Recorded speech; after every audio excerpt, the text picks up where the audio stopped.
How did New Year's resolutions start? Why do we do them? And why do we even care?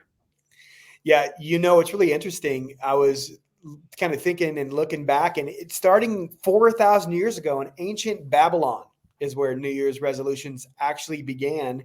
And the idea was if they made resolutions and they kept them, then they believed that the Babylonian gods would actually bless them and look favorably on them. So keep your resolutions, your crops are going to grow, you're going to have more kids, and your bars of gold are going to stack up in your barns.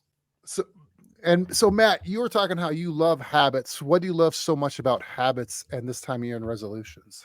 Yeah, I know we're talking about resolutions, and I hope we're not doing it for the demonic Babylonian gods. But we do it for our God, right? And not for him to bless us, but I mean, there's just some amazing things about it. And I feel like New Year's is a great time.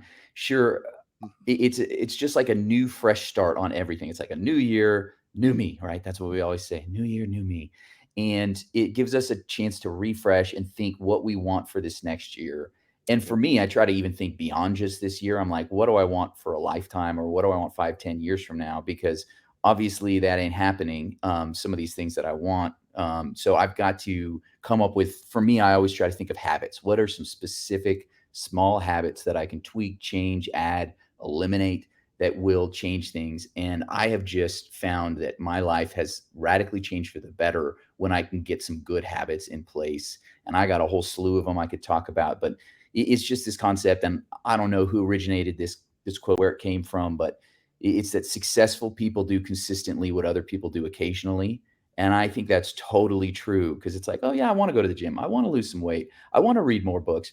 But if you just do it when you feel like it, well, you haven't been doing it, so it means you're not going to do it. But if you make just a small little habit and put it in there, you'll be amazed. You get to the end of the year, whoa, I read how many books? Wow, I lost how much weight? I went that much to the gym. Look at these muscles. Like, I'm looking good. So all these different habits really radically change our lives and the lives of our families for the better.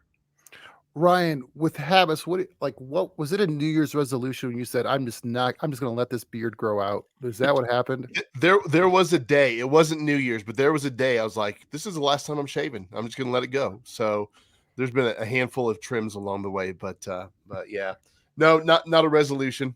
I think resolutions are good. I think it's a big cultural thing, right? And so we want to kind of lean into a little bit and go, okay, what's popular in culture? How do we approach that? That's kind of a big goal of this particular podcast, is going, okay, when there are big cultural things, how do we, having the discussions, how do we approach that as followers of Jesus?